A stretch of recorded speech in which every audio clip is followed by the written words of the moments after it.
Cet antimoine, donc, s'administre généralement sous forme de vin d'antimoine, à l'avantage de purger par le haut et par le bas, mais sans violence. Mais il existe une autre forme d'administration seulement par le bas. C'est la pilule de régule d'antimoine, qu'on qualifie de pilule perpétuelle, parce qu'après usage, on peut la récupérer dans les selles et la réutiliser. On va rechercher un petit peu ce qu'est cette pilule d'antimoine pour les contemporains. On va commencer par s'intéresser à l'opinion de Thibaut, dit le Lorrain, qui est l'auteur d'un cours de chimie dont vous avez ici la première édition, 1667, et où on va décrire la préparation et l'usage de la pilule d'antimoine. Alors, il faut du matériel pour ça, c'est pas si simple. Pilules éternelles, il dit pilules éternelles, c'est encore mieux. Donc pour faire les pilules éternelles, il faut tenir prêt un moule à balle de plomb de plusieurs grosseurs, pourvu qu'elles ne soient ni trop grosses ni trop petites, mais environ comme des balles de pistolet qui reviennent à la grosseur ordinaire des pilules. Alors le moule doit être lutté, vous lutterez de notre lutte le bas et les autres jointures du moule, afin que la liqueur fondue que je vous y verserai par l'embouchure d'en haut, y étant retenue, se puisse bien figurer et mouler en figure de balle ou pilule. Donc, on va boucher tout ce qui pourrait occasionner une perte du liquide en fusion.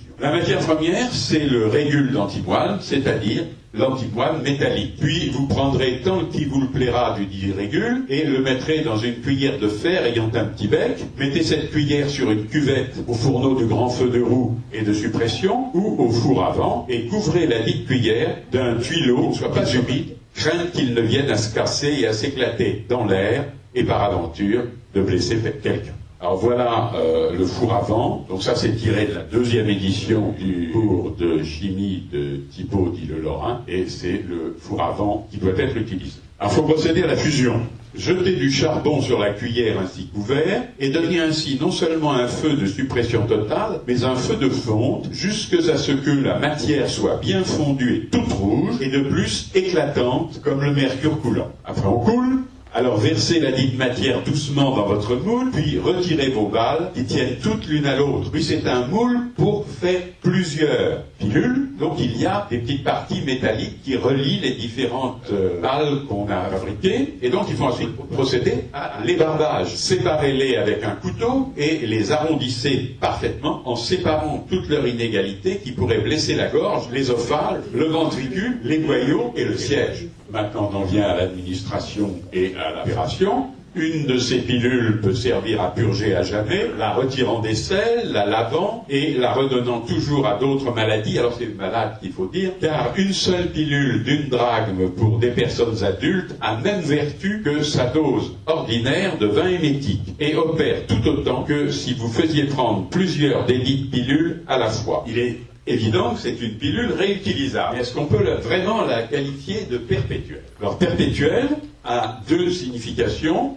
La première définition, c'est qui ne connaît ni fin ni interruption. Définition plus relative, qui dure sans interruption pendant une période longue et dont la fin n'est pas déterminée. Et ça se dit en particulier de ce que dure la vie d'un homme. Voyons un peu ce que nous en dit Nicolas Lemery. Alors Nicolas Lemery, il s'exprime dans plusieurs ouvrages différents à propos de l'antimoine. Premier ouvrage, son cours de chimie.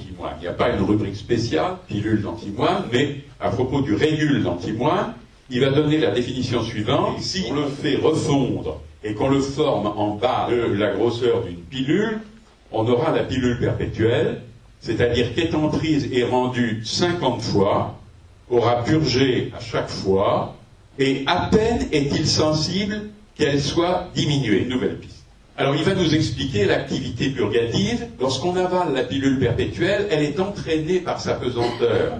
Et elle purge par le bas. On la lave et on la redonne comme devant, et ainsi perpétuellement. Et cependant, Lemery est un chimiste et il insiste sur la diminution de poids qu'il a constatée. Presque tous les chimistes ont écrit qu'elle ne diminuait aucunement de son poids, quoiqu'elle eût été prise plusieurs fois. Il est bien vrai que la diminution est très petite, mais néanmoins il ne serait pas difficile de le faire remarquer. Et il tente d'expliquer cette diminution de poids. On peut dire encore qu'en place des parties sulfureuses qui en sortent pour faire le vomissement, il s'y introduit quelques corps étrangers, de même qu'il arrive quand on calcine l'antimoine au soleil. Et il constate que cette légère diminution de poids provoque expérimentalement une disparition de l'activité. Quand cette pilule a été prise et rendue 20 ou 30 fois, elle ne purge plus tant parce que les parties de soufre les plus dissolubles s'en étant détachées, ce qui reste passe sans faire de grands effets. Donc il y a une usure de la chose. Alors maintenant, qu'en dit-il dans sa pharmacopée universelle? Là, c'est la pharmacopée universelle de 1697 que je vais vous citer, c'est-à-dire la première édition. Alors il y a une rubrique qui s'appelle Pillulae Perpetuae, et il écrit: elles évacuent les humeurs par les selles, elles chassent et tuent les vers, elles lèvent les obstructions des intestins. La dose est une pilule qu'on avale le matin et qu'on rend, après qu'elle a fait son effet, en la même forme et la même dureté qu'elle était auparavant. On peut la reprendre après l'avoir bien lavée, elle purgera comme auparavant, après l'avoir bien lavée quand même. Et elle agira toujours de même autant de fois qu'on l'aura fait avaler, d'où vient qu'on l'appelle pilule perpétuelle. Alors encore une fois, il va se pencher sur l'absence d'effet vomitif. Quoique le régule d'antimoine soit émétique, pilule perpétuelle, qui en est formée, ne purge que par le bas, à cause de la pesanteur, car elle est en peu de temps déterminée à passer dans les intestins, où elle excite sa fermentation de purgatif.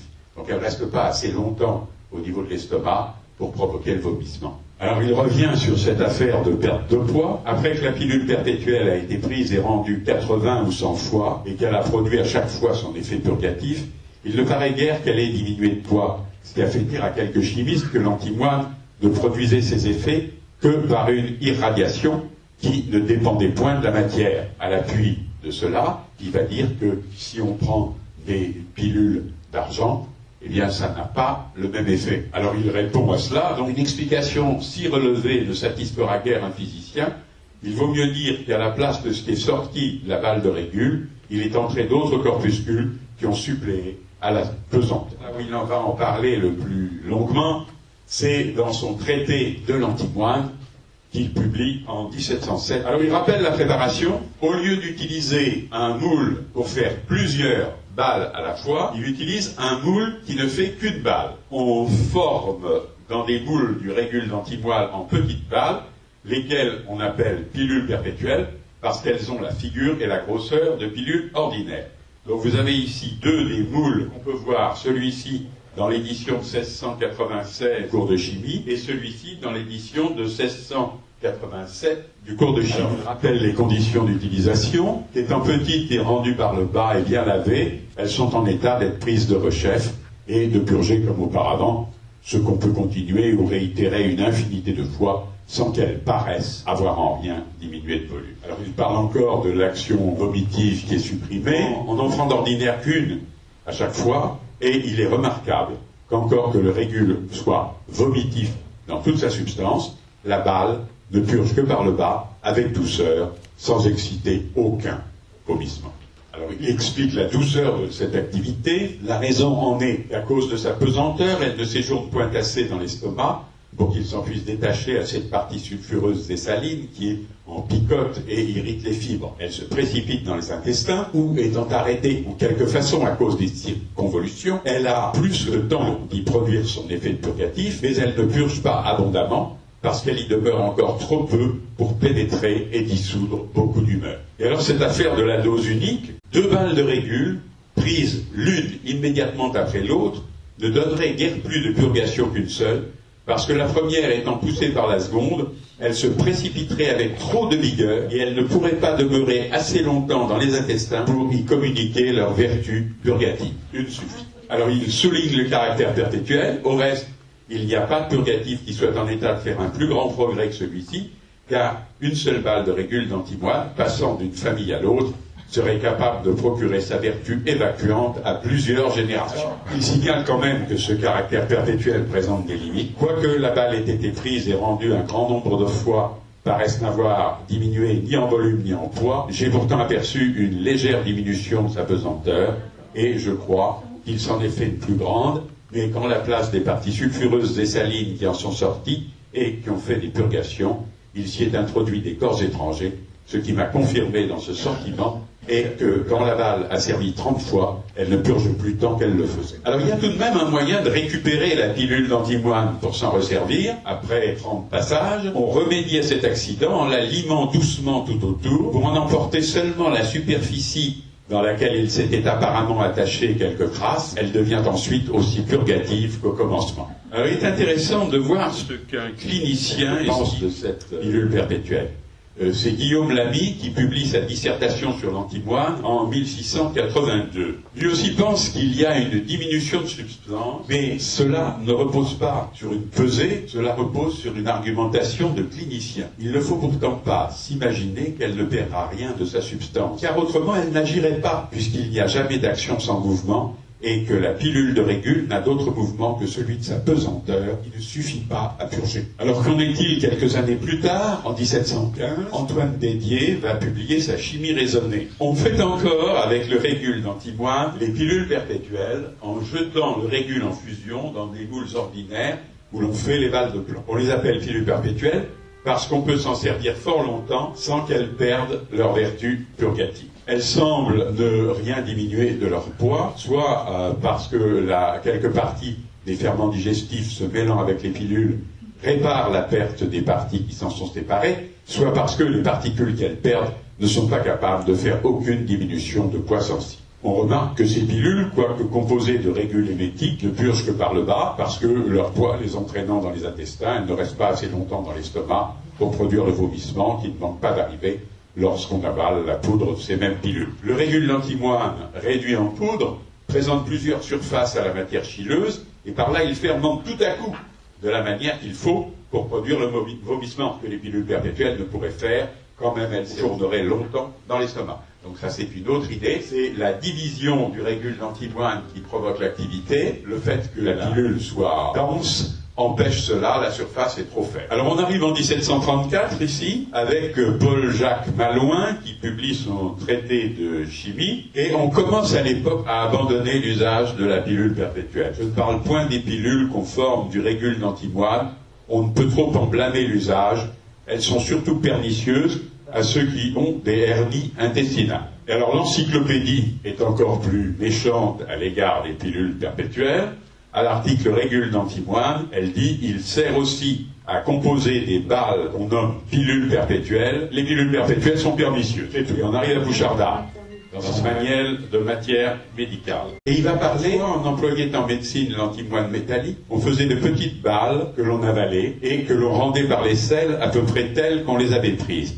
Elles pouvaient ainsi servir un grand nombre de fois, on les nommait pilules perpétuelle. C'est au passé. Il signale une nouvelle indication de l'antimoine métallique, mais lui ne parle pas de la forme pilule. Monsieur Trousseau a fait des expériences curieuses sur l'emploi de l'antimoine métallique réduit en poudre fine par la porphyrisation. Il l'a administré pour combattre la pneumonie et le rhumatisme articulaire. Si on lit l'officine de Dorvaux de 1850, il a une rubrique antimoine et il va se montrer très proche de Bouchardard. Pendant longtemps, on forma avec lui de petites balles que les malades avalaient pour se purger, et comme ces balles étaient rendues à peu près intactes et qu'elles servaient indéfiniment et qu'elles se transmettaient pour ainsi dire en héritage de famille, on les avait appelées pilules perpétuelles. Donc toujours au passé. Mais il signale la nouvelle indication éphémère de la pilule d'antimoine. Dans ces derniers temps, M. Trousseau a tenté de remettre l'antimoine métallique en vogue. Il l'a employé pour combattre la pneumonie et le rhumatisme articulaire. En portant la dose jusqu'à 4 grammes, il l'administrait en pilule ou en poudre très fine suspendue dans un loch.